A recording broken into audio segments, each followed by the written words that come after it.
Welcome here, ASMR.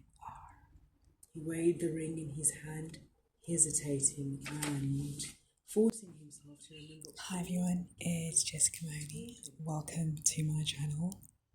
Today we are continuing Lord of the Rings Part 1, Chapter 2. Please like and subscribe for more. Enjoy. Forcing himself to remember all that Gandalf had told him. And then, with an effort of will, he made movement, as if to cast it away, but he found that he had put it back in his pocket.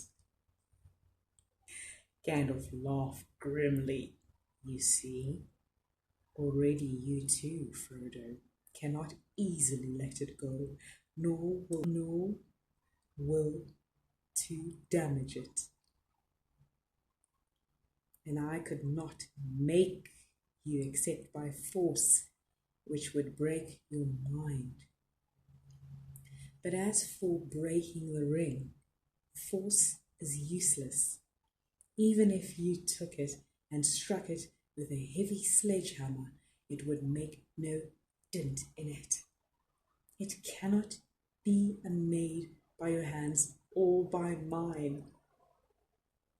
Your small fire, of course, would not melt even ordinary gold. This ring has already passed through it unscathed.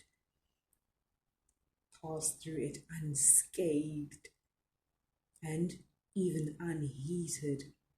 There is no smith's forge in this shire that could change it all.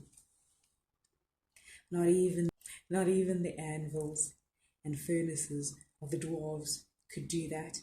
It has been said that the dragon fire could melt and consume the rings of power, but there is not now any dragon left on earth in which the old fire is hot enough. Nor was there any dragon, not even in Calagon the Black, who could have harmed the One Ring, the ruling ring, for that was made by Sauron himself. There is only one way to find the cracks of doom in the depths of Orodruin, the Fire Mountain, and cast the ring in there. If you really wish to destroy it, to put it beyond the grasp of the enemy forever. I do really wish to destroy it, cried Frodo. Oh well, to have it destroyed, I am not made of perilous quests. I wish I had never seen the ring. Why did it come to me? Why was I chosen? Such questions cannot be answered, said Gandalf. You may be sure that it was not for any merit that others do not possess. Not for power or wisdom, at any rate, but you have been chosen. And you must therefore use such strength and heart and wits as you have. But I have so little of any of these. You are wise and powerful. Will you not take the ring? No, cried Frodo. No, cried Gandalf, springing to his feet. With that power, I have no power too great and terrible, and over me the ring would gain a power still greater and more deadly. His eyes flashed, and his face was lit as by fire within. Do not tempt me, for I do not wish to become like the Dark Lord himself, yet the way of the ring to my heart is by pity for weakness, and the desire of strength to do good. Do not tempt me. I dare not take it, not even to keep it safe, unused. The wish to wield it would be too great for my strength. I shall have such need of it. Great perils lie before me. He went to the window and drew aside the curtains and the shutters. Sunlight streamed back again into the room. Sam passed along the path outside, whistling. And now, said the wizard, turning back to Frodo, the decision lies with you, but I will always help you. He laid his hand on Frodo's shoulder.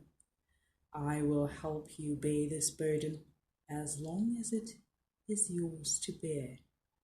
But we must do something soon. The enemy is moving.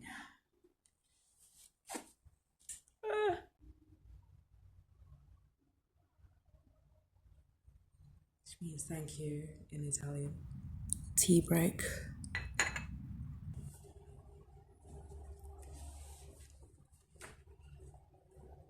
If you've made it this far, thank you so much for watching. And let's continue.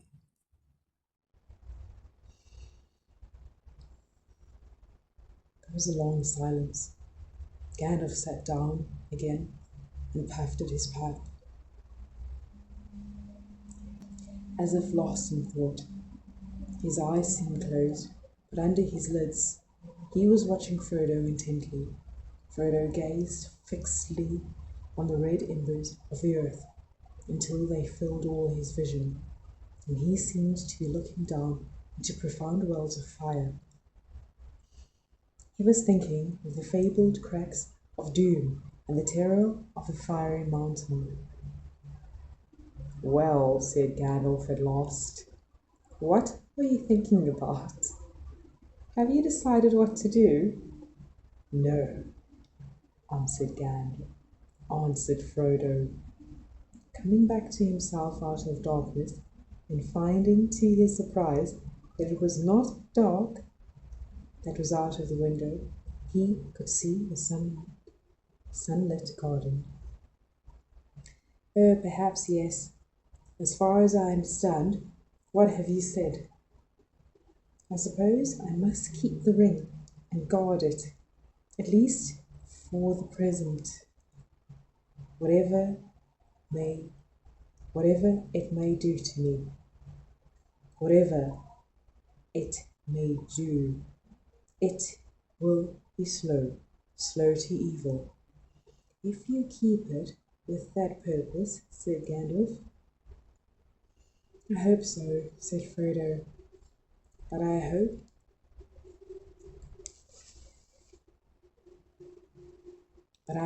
that you may find some other better keep soon. But in the meanwhile, it seems that I am a danger to all that live near me. I cannot keep the ring and stay here. I ought to leave Bag End, leave the Shire, leave everything, and go away, he sighed. I should like to save the Shire, if I could, though there have been times when I thought the inhabitants too stupid and dull for words, and have felt that earthquake or an invasion of dragons might be good for them. But I don't feel like that now. I feel that as long as the Shire lies behind, safe and comfortable, I shall find wandering more breathable, more bearable. I shall know that somewhere there is a firm foothold, even if my feet cannot stand there again.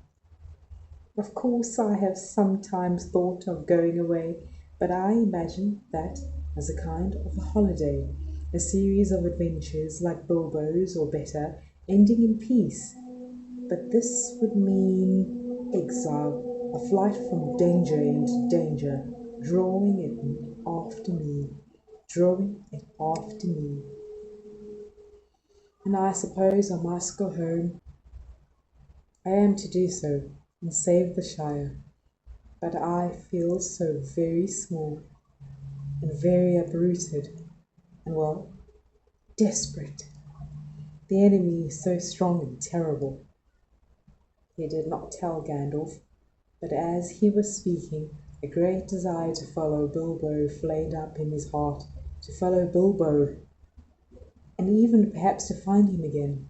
It was so strong that it overcame his fear. He could almost have run out of there and then run down the road without his hat, as Bilbo had done on a similar morning long ago.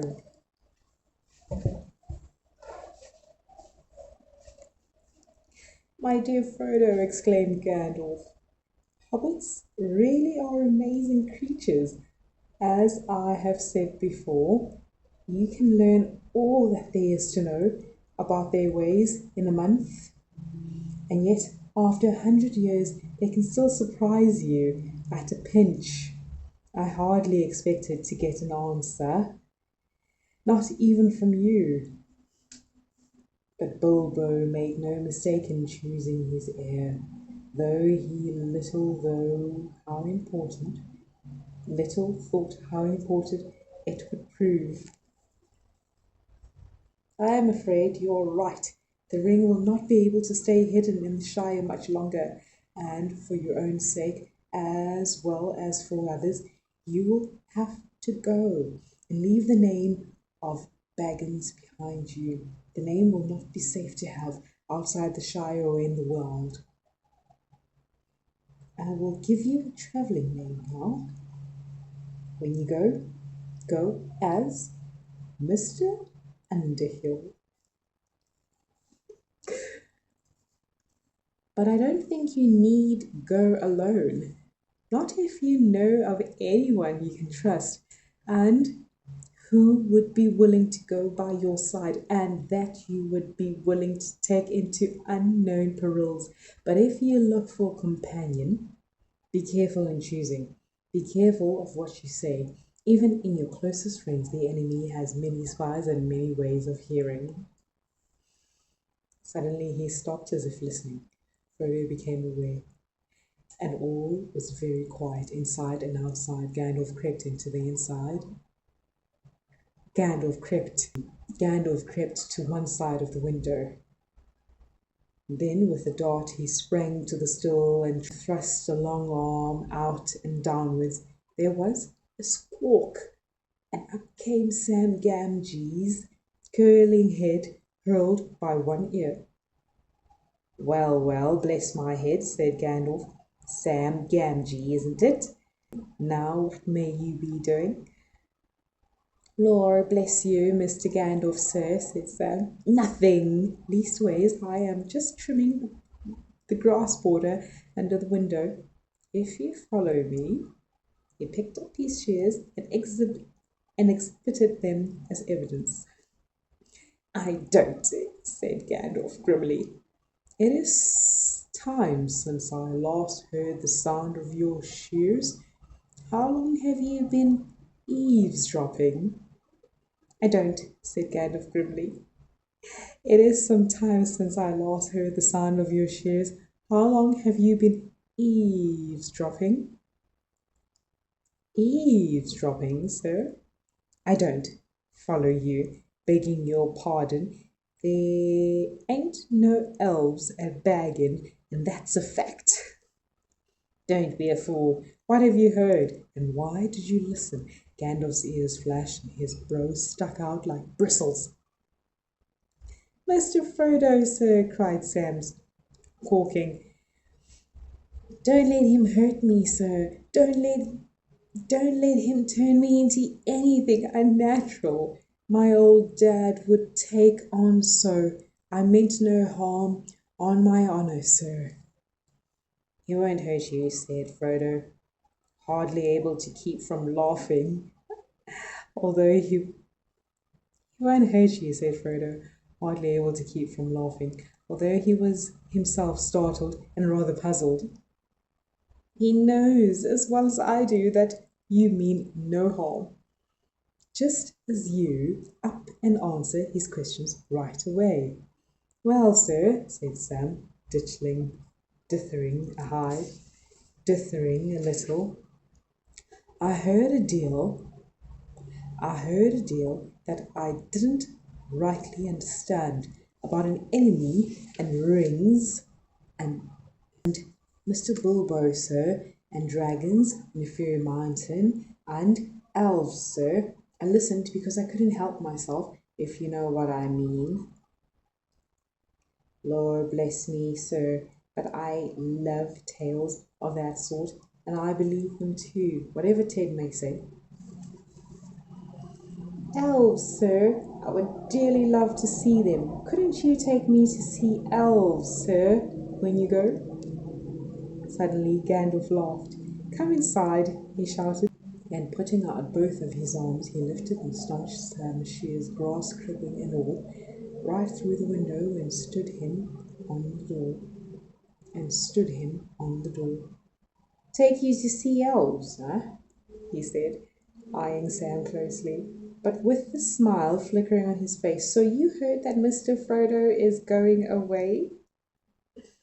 I did, sir, and that's why I choked, which you heard seemingly. I tried not, sir, but it burst out of me. I was so upset. It can't be helped, Sam, said Frodo sadly. He had suddenly realized that flying from Shire would mean more painful partings than merely saying farewell to the familiar comforts of Bag End. I shall have to go, but, and here he looked hard at Sam. If you really care about me, you will keep that dead secret. See, if you don't, if you even breathe a word of what you've heard here, then I hope Gandalf will turn you into a spotted toad and fill the garden full of grass snakes. Sam fell on his knees, trembling. Get up, Sam, said Gandalf. I have thought of something better than that. Something to shut your mouth and punish you properly for listening. You shall go away with Frodo. Me, sir, cried Sam, springing up like a dog invited for a walk. Me go see elves and all. Hooray, he shouted, and then burst into tears. Hey guys, so we are far into. Okay, we're not far, but we are close. We are now on chapter 3. We have finished the first parts. We still have a very far way to go, and I'm excited. I hope you are excited too. And I thank you for listening this far. We're finally in chapter 3, and we've just finished chapter 2, and it's been quite an exciting read this far.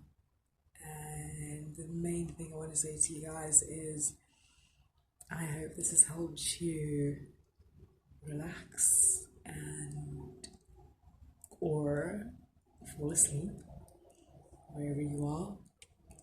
If you've taken a nap or gone straight to bed, this will make me very happy. And yeah, stay tuned for more.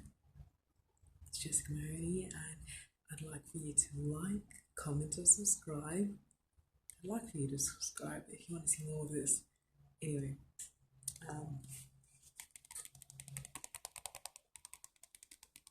we're signing out now. Good night. It usually is night. Sorry, I forgot to mention that I will see you soon. And as always, thank you for watching.